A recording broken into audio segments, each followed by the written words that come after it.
Welcome to the Arefco Service Group YouTube channel.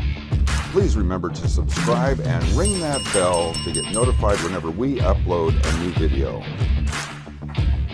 Welcome, this is Mark. Welcome to this week's story about the adventures of being a service manager for Arefco. This week's story comes from Greg over in our Spokane office. And before I get into the story, I want to tell you a little bit about Greg. Greg is a great guy. He's huge. He's about 6'4", 6'5". He's got these big, broad shoulders, narrow hips, hands the size of catcher's mitts, got an easy smile, a great laugh. And when you're walking next to him, it's like walking. He's got these great big long legs and this easygoing gait. And it's like walking next to your dad when you were 10 years old. It's like you're just... Anyway, nice guy. If you're ever in our Arefco warehouse in Spokane, stop by, say hi to Greg. He'd love to meet you.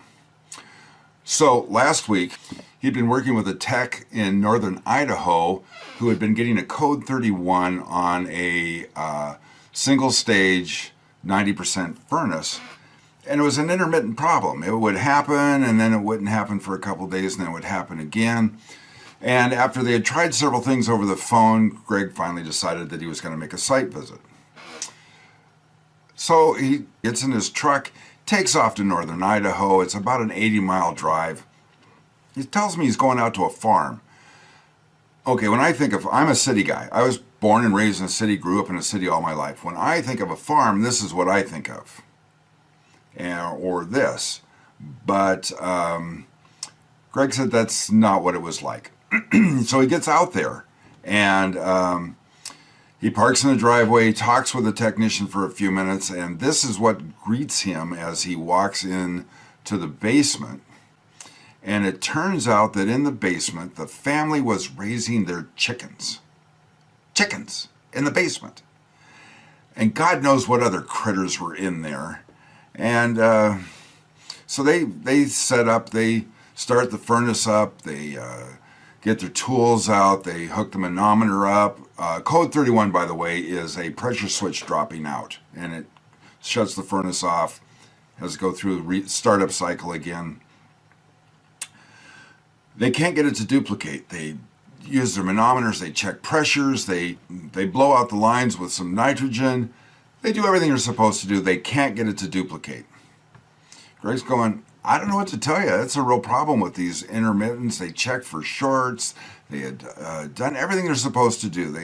They jumped, they checked continuity, they jiggled, they rocked, they rattled, they did everything they could. They couldn't get it to duplicate.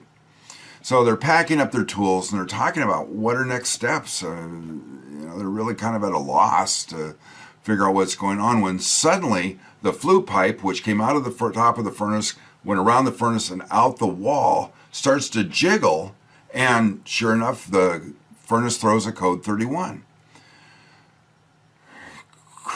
Well, there's a window in the basement wall to the outdoors right next to the flue pipe. Greg walks over to the window, and this is what he's met with. And he calls the technician over, but by then the cow had left. He goes, no, really, come with me. So they go back out the door, they walk around the house, they go to the back of the house again. And evidently this cow was licking the condensate dripping off the end of the flue pipe. And its tongue would shut off the flue pipe long enough to drop out a pressure switch. Well,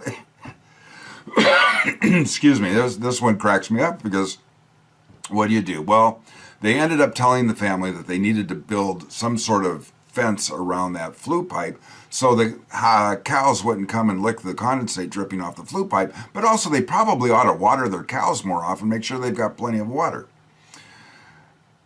The strange things that we come across as service managers for Arefco. So if you drop us a like, drop us a comment. If you have a funny story that you'd like me to tell, send it to me in an email. I'm at mweber@arefco.com. I hope you enjoyed this episode, and I'll talk to you again next week.